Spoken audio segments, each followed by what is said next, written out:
Hello everybody, this is Alex from Parkouring Guides, bringing you my guide for God of War Chains of Olympus on God difficulty. Today we're doing part 2 entitled The City of Marathon.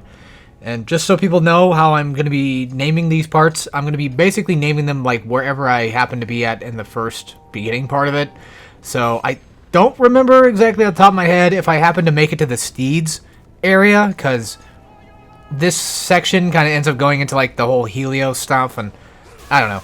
It's not a big deal. Just, if you have trouble finding, which particular video, then I do apologize. But, either way, I probably should stop talking about that. It's been a bit since I've done any recordings at all, and my brain's a little loose right now. So forgive me for being kind of somewhat out of it. I know I've had, issues with that before in, like, previous videos a long time ago, and people just... Some people didn't really like that too much, but I don't know. Anyway, so now we got introduced to our new types of enemies. These are new types. So these guys, you can pretty much block every single one of their attacks, and there's something that I do. I don't do it too often, as much as I used to do it. I used to do it all the time, and one of the reasons why I don't do it too often is because I just kind of want to show you guys just actual regular combat. I want to make this somewhat a little bit fancy. Even though I do take a lot of hits, I still feel like I still need to actually throw out some combos and, make the game look a little bit more interesting than what's going on. So basically, the idea that I'm trying to get across that I would recommend if you feel unsafe around these enemies is to always grab them. And, in some cases, I guess you could consider that like, well, of course we know that. But, some people might not, so just, I don't know. I kind of want to throw that out there for those that might be curious about how, if throwing them would be a viable option, and my opinion is yes. And the reason why is because you can almost sort of kind of keep them in somewhat of a stun lock type thing. So say, for instance, you grab one of those enemies, I forget what they're called, but if you grab one of those double sword enemies, we call them like double sword shadow enemies or whatever, because they come from like the shadows, because, Morpheus or whatever. If you grab them, you'll kick them away, of course, and... Also, Ifrit's pretty good, but the thing is with magic in this game is you run out so fast, and it takes so long to get magic back. So I would recommend not using magic too often. This is one of the types of God of War games that I would recommend against magic for the most part, unless you really know you need it. But anyway, so yeah, you grab the enemy, and then you could just kick him across, and then dodge roll, or even just run up to him and just grab him again. And that typically kind of keeps you safe, but it's one of those things where you kind of have to just know the layout of the map to kind of get the best use out of it.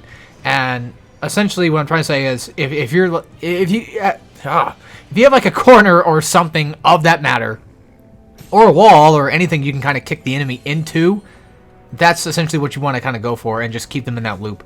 So and if that doesn't work, then of course the juggling and air combo stuff works.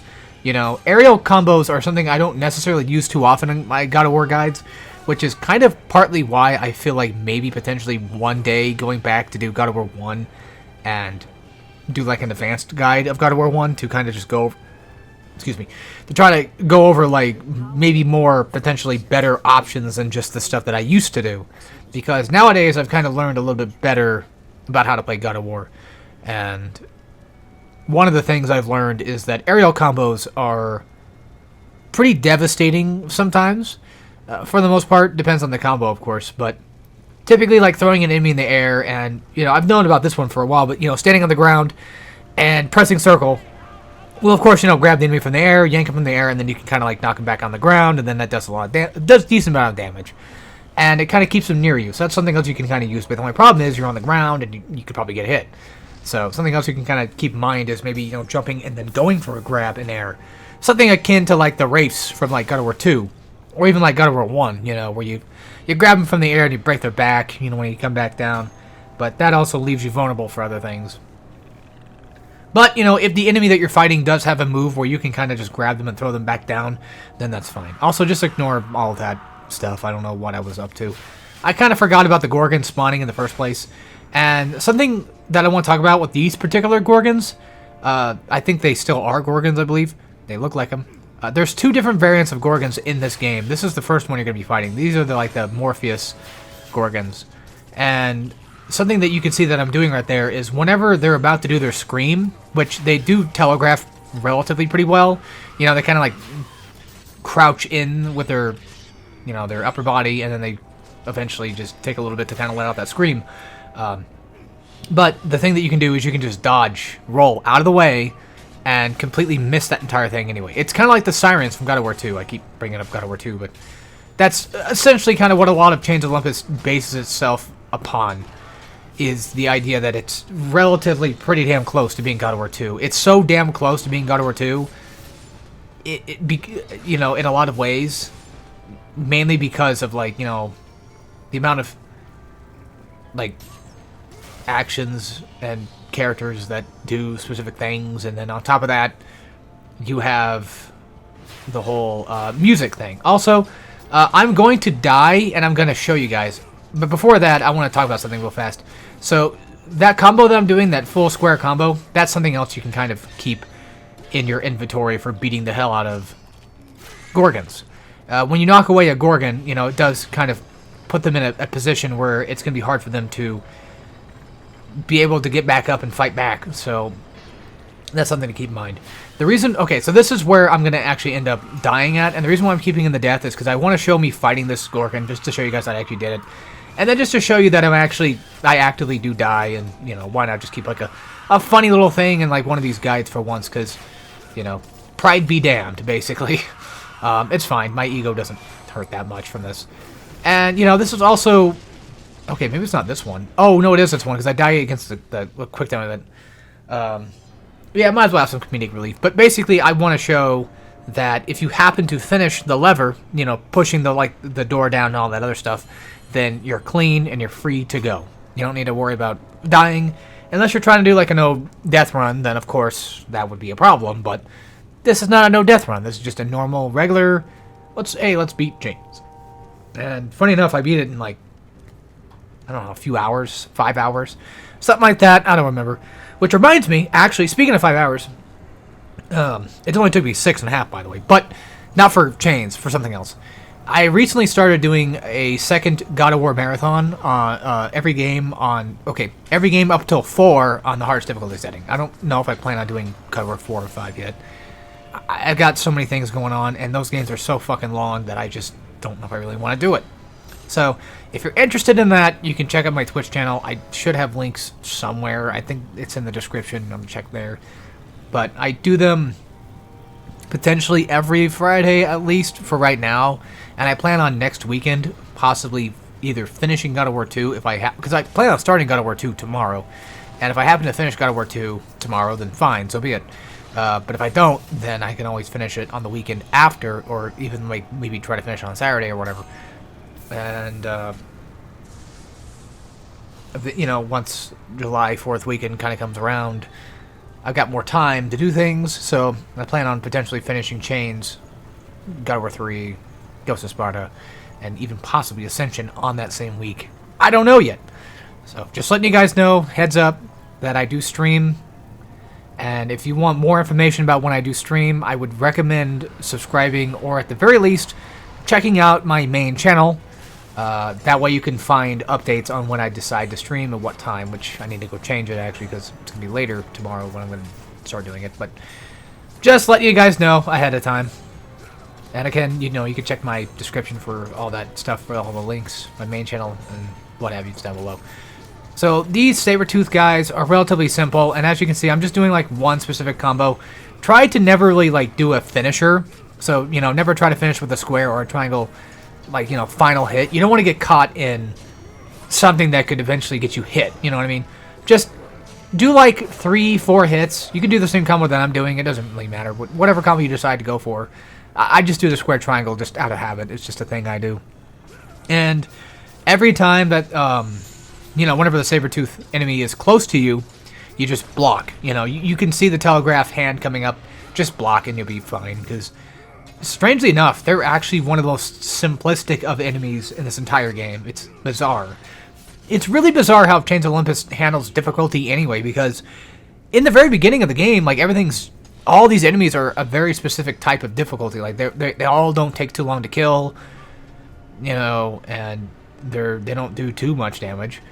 But then as you get further in the game, you know, the same enemies start to get leveled up, and then now all of a sudden they can do more damage, and Personally, for me, I've never really been a big fan of that style of games. I don't really particularly like the idea of having enemies that are a regular class of enemies that I fought beforehand just get a strange buff out of nowhere.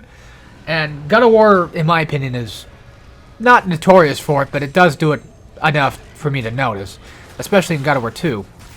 When you get to the Clotho Gauntlet section, that place sucks. But anyway, so yeah, we gotta fight the Gorgon, and we gotta fight these two dicks. And typically with chains, you never really fight hordes of enemies, except for like a few spots. There's like a few spots I can even consider where you end up fighting hordes. Oh, okay, there's more than I guess a few, but for the most part, you know, with a game like this, you'll know when those hordes are gonna basically spawn, and this is not one of them. So have no fear. Just take out the first, you know, mooks, or whichever one you prioritize first. Because, like, to be fair, the mooks, you know, like the small dual blade guys, are what I would consider priority number one. And the reason being is because they are so actively wanting to get up in your face and engage you in combat all the time that it essentially becomes a problem. And I gotta take care of that problem by, of course, killing them. So, yeah. And then the Gorgons just kind of, they just sort of stay away. And then something else that God of War tends to kind of do sometimes, not all the time, it's not always 100%, but a good 90% of the time. If an enemy is off screen, they typically won't attack. And that's kind of like the Devil May Cry motif, where if an enemy is off screen, they typically won't attack you out of range. Because, to be fair, that's kind of a cheap shot. But, like, that's not like a 100% guarantee. Like, there's times where, you know, they might even just be like a smidge off screen and still attack you. But, you know, that's one of those things that, like, people figure out, you know, while they're playing, of course. But, you know, if you didn't know about that, that's something to kind of keep in mind. Unless I'm going completely insane, and for some reason, every time that enemies are off screen, they don't hit me because maybe I don't know, maybe I'm just too far for them to hit. I don't know. Maybe I'm too stupid for that. I don't know. But either way, you know, I've never really had too much of a problem with enemies off screen. Too much. Every once in a while, maybe, but not enough to say, like, it's a big deal. Something that definitely seems like it has to be true. Like, I don't know, I kind of believe that it is a little bit. So, I lost my train of thought. I was talking about enemies, and I was talking about other things. I already did all the plugs, so no need for that. The Sabertooth guys, we talked about that before. I should have cut this part out, actually. I should have cut this out. I didn't. I apologize. God damn. Sorry, folks. I got, like, hiccups or something going on here. It's weird. Now that, well, they're going away now, but I guess something else I can kind of talk about again is, since we're basically kind of just messing with it anyway, is magic. So, as you can see, I've only have, like, a little less than a full bar of magic. And again, like, the reason why is because Chains of Olympus has this issue. I don't know if you'd call it an issue. Maybe it's just a balancing thing. It could just be a balancing thing. And to be fair, most of the magic in Chains is, like, not that bad, but it's also, like, not, like, super good, you know. I mean, that's kind of a lie. It's pretty. They're pretty good, but they are counterbalanced with the idea that you don't get a lot of magic orbs back. So, anyway, these are the new satyrs of the game. I believe they are satyrs. And essentially, with these ass wipes, something fun you can kind of do is, if you're fighting against the fireball enemies, you know, you can run up and grab them, and you can throw them. And I don't think you can do that with the regular bladed ones. But something else that's kind of fun that you can do is you can throw them into a fire that, you know, another one happens to throw. So if you want to get that little extra damage on them, then there you go. So my trick with satyrs is, at least in the beginning game, is just, you know, learn their pattern, of course. I mean, that goes without saying, no matter what. But in the beginning, you know, just try to go for, like, maybe... Okay, so you can grab them. I totally forgot you can do this. You know, going for the grab loops does kind of work. It's a bit cheesy, but, you know, it's... Oh, great. Something's kind of fudging up here. Sorry about that, folks. My thing is just fucked. I'm going to have to click. Hopefully that didn't break anything. I don't think so. Anyway, so like I was saying, one thing is, like, you know, throwing them and doing, like, throw loops, and then the other thing is just getting them knocked in the air. So something that the satyrs have that they do, and we'll definitely see it, like, the last episode. I think it's the last episode. I'll definitely have better tips for how to beat them there. I should. But they tend to have this thing where they'll take your first, like, final square hit, you know, the one where you knock them away. They'll take it, they'll get hit by it, and they'll get knocked away. But then they'll instantly get back up, and then you can't do it again. And that's something else to kind of be careful of. And they always attack in, like, these double, you know, dual blade spin swipe move. So just make sure you're always careful of that and you're always blocking. And if they happen to get too hectic, again, you know, going for grab loops does work out pretty well. And then, of course, knocking them in the air, just even like a little bit off the air, just keeping them off the ground is something else to keep in mind that I would consider is relatively essential for beating satyrs if you really wanted to truly beat them in the dirt. But if you want to fight them normally, then, you know, that's just, I mean, for the most part, most of the satyrs in the beginning, like, they are assholes, but I wouldn't say they're too bad, at least until they get to the final game. That's when they really start to ramp up and they become much worse. But at that point in the time, you do have the gauntlets, so, yeah. But, yeah, with magic, just be careful with using it. You know, use it sparingly, or at least if you know for a fact that you can get away with a good hit. Or, you know, if you're early game like I am at this point, then, you know, Ifrit is not too bad. And plus, on top of that, you know, these guys drop magic too, so it's not necessarily a bad ordeal. But that's personal, you know, opinion on that one. That's up to you. Something I tend to go for a lot of, and I kind of goes back into my whole advice about how to beat them just in one specific way, and that's the knocking them up in the air move. And I usually go for the plume sometimes to kind of do it. Sometimes they do it to get them kind of somewhat off the ground and get like a few hits. And, you know, again, you have a few hits you can get in before the enemies get into this position where they don't get stun locked from your attacks.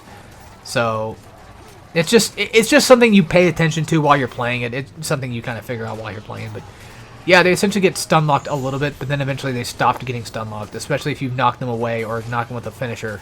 Then they tend to kind of just not... They tend to tank it again, you know. They take about the same amount of damage, of course, but they don't get stunned or nothing. So that's something to kind of be careful of. But yeah, whenever like there's like a couple off screen or even just somewhat a little bit further away from me, I'll go for the plume, which is the square square triangle combo. And that just, you know, slightly knocks them in the air, and then if I keep them in the air, then I could just kind of keep attacking them or even grab them, you know, or whatever, and just continue to combo them and don't have to worry about too much of their bullshit. But like I said, satyrs are not necessarily really that bad early game. I mean, when they first appear, they're dicks. Like, it's definitely like, okay, well, I don't have like the best of upgrades. These guys are definitely gonna be dicks, and they're gonna give me somewhat of a hard time, but they're not gonna give me that hard of a time because there's not that many that do spawn at this point. But even then, still, you know, they can still provide a challenge if you're not careful enough. But once you start getting later in, like with the final areas, like the Tower of Persephone or whatever it's called, that's when they become worse. Much worse, because there's so many of them, too. So, yeah. Another fun little aerial combo is the square triangle combo, or just even triangle by itself. That's also another combo that tends to kind of knock enemies in the air. So, keep that in mind. Aerial moves are great in chains if you wanted to go down that road. But that's up to y'all. So, yeah. I'm here, and you're there.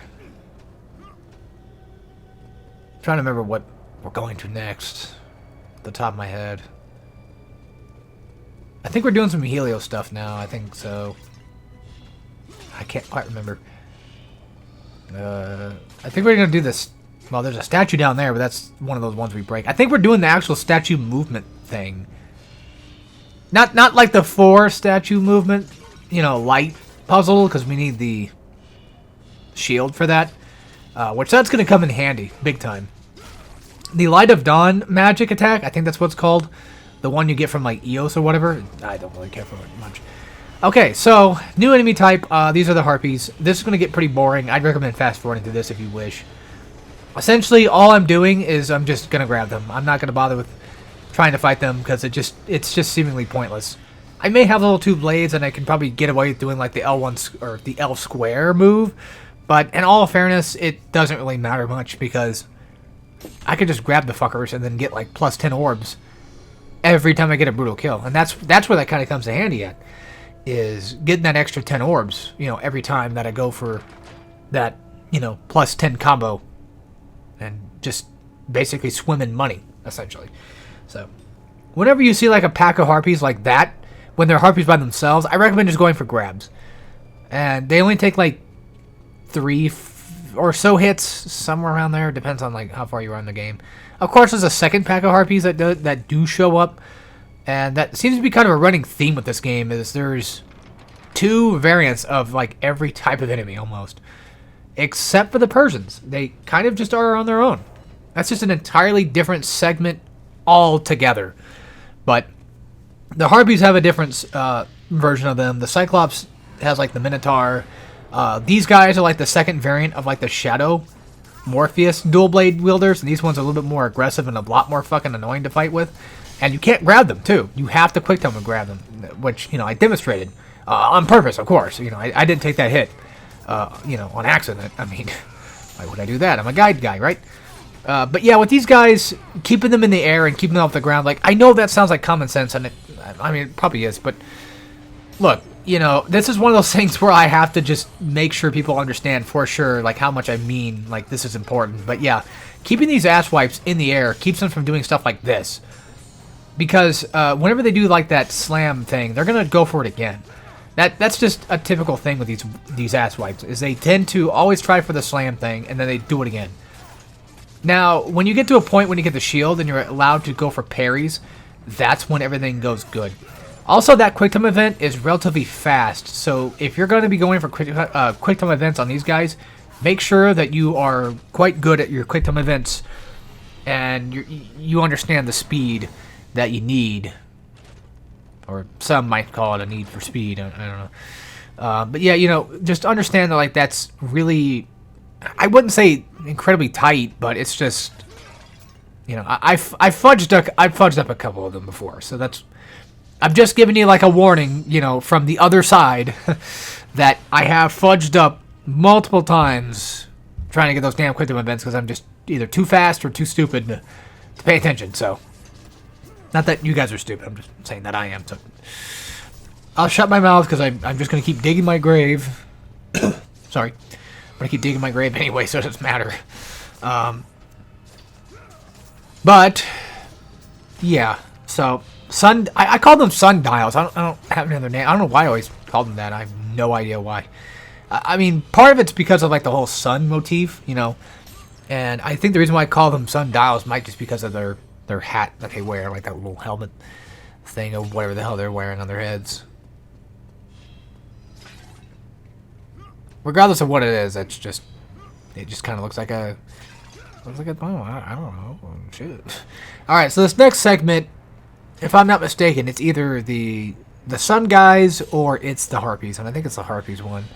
And this one is a bit annoying, and I think it ends off with the Guardian guy. I don't know what they're called exactly, with the guys with the big shields. And they're actually some of my favorite enemies to fight, but only when they're by themselves and not with like other groups of enemies, because they are devastating. But yeah, these chains that are not of Olympus can be broken, you know, by doing a simple combo for the most part. I'm just kind of being silly. So, yeah, it was these guys. God damn it. Alright, anyway. A few little tricks. You can actually knock these guys off the platform. If they start spawning in, you start attacking before they spawn in, like, while, like, in the direction of where they're spawning from, if you can attack that, you could potentially get a chance to knock them completely off and get a free kill. But, going for, like, the regular, like, you know, square combo moves, it's kind of hard. Now, the thing I'm doing here with my moves is I'm basically just attacking whoever I can. I'm not going for anything specifically like too great or too viable. I'm just kind of throwing out moves, you know, like the square triangle one. That's probably the most viable one I can think of me going for. But I'm just throwing out whatever I can to, at the very least, just get some damage on these guys, because they're so, like, there's just too many of them. I wouldn't consider this like a horde fight, like a big horde fight, but it's definitely big enough to be considered a relatively big-ish horde fight. Definitely one of the first ones you're going to be dealing with, and they're really annoying. But yeah, I've kind of just gotten a pattern down with them. Not to say like you guys have to or anything like that. Of course, you can always go for the plumes or keep them in the hair and then try to go for combos like that. But I just have like a habit of pattern with these dicks, where I know they're gonna basically go for that slam attack, and every time, no matter what, or like no matter who or what's attacking me, no matter how far away they are, I'm gonna dodge, and that's just a habit, essentially because of these dicks. So I was gonna level up the Efreet. I was gonna level that up, but I decided to instead level up Blades to level 3. You don't have to. You can level up whatever you want. The reason why level 3 works out wonders is because I think this is where you can finally get the activation of having triangle, triangle, triangle. So, yeah. Really good move. I kind of didn't pay attention. I thought it was level 4 that you get him, but no, it's level 3 that you get him. Okay, maybe I did know, or I don't know. Something about these guys, though, I want to talk about real quick, is you can actually, like, while they're spawning, if you do the plume, or, like, do the slam attack while they're spawning, you can actually break their shields before they have a chance to use it, so something to kind of keep in mind whenever you're playing through. You can actually do that. Really helpful, really nifty, and really good tactic. Of course, if they try to spawn their shield back, just start up your next combo for your plume combo, and then just knock that shield right back off.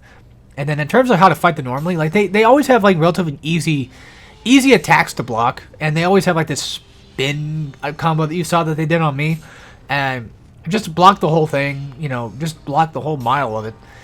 However long it takes for that damn thing to, to finally stop, and then just continue to combo.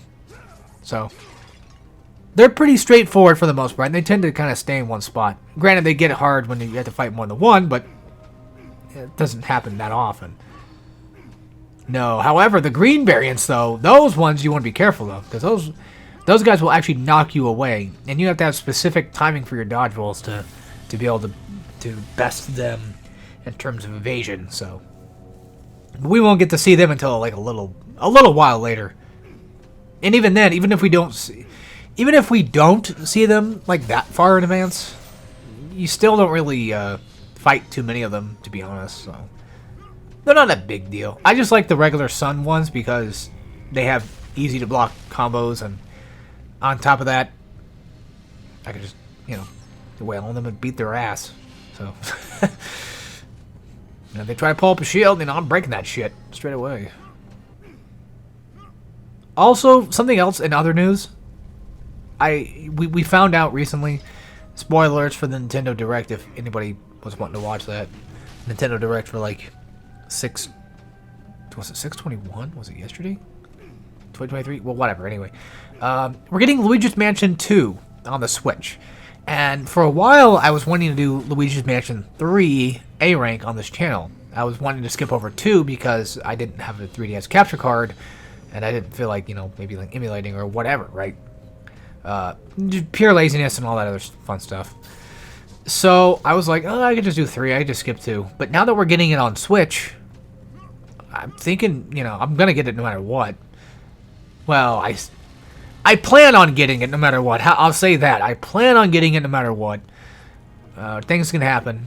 But I feel like at this point, now that we're getting 2 to come out, I think I'm just going to skip on doing 3 sometime in the near future and just do 2 whenever it comes out.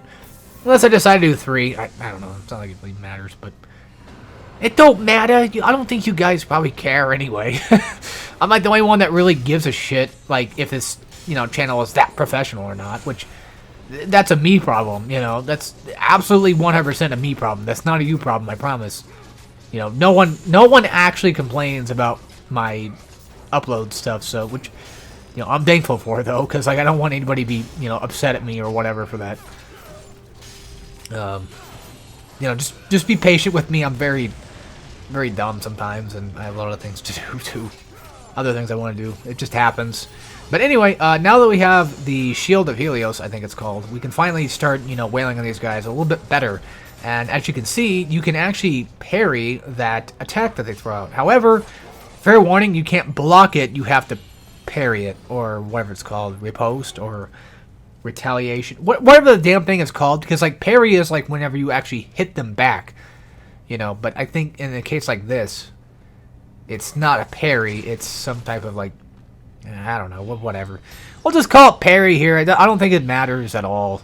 I don't think it matters. So basically, just whenever they're about to attack, with that slam attack specifically, that's a good time as any to just go for a parry and then just kind of stop them, mid-attack and stop them from attacking you any further, because that would be very bad. That would be very bad. Yeah, speaking of going back to the unorganized YouTube channel here, I have given it some thought, and I don't know if I really want to do it or not. It's kind of part of why I did the God of War Marathon to begin with, but the context is, for what I'm about to say, is when I was doing Chains of Olympus, I enjoyed playing it a lot. And it made me think, man, I kind of want to do more God of War content somewhere, somehow. And I thought to myself, like, I could always just do, like, God of War 3 right after, and then do, like, Ghost of Sparta right after Chains for Hardcorean, But I'm also partly, not wanting to do the same franchise over and over and over again, so that way people get kind of bored of it. Which is kind of why I'm thinking about, after Chains is done, doing Wolverine, and then after Wolverine, probably Dead Space 2 or something along those lines. So that's the plan for now, and you guys will definitely find out what I'm doing next when I get to the final episode, which should be episode 7. But other than that, we're pretty much done with this one, and then next up I think is like the Caves of Olympus or whatever. I'll find out. So yeah, we're almost going to Hades. Oh, we're almost halfway done. Crazy, right? So yeah, I upgraded the shield, got the parries out of them. Good. That's what you need. That's what I recommend getting upgraded first. So yeah, all right. Take care, everybody.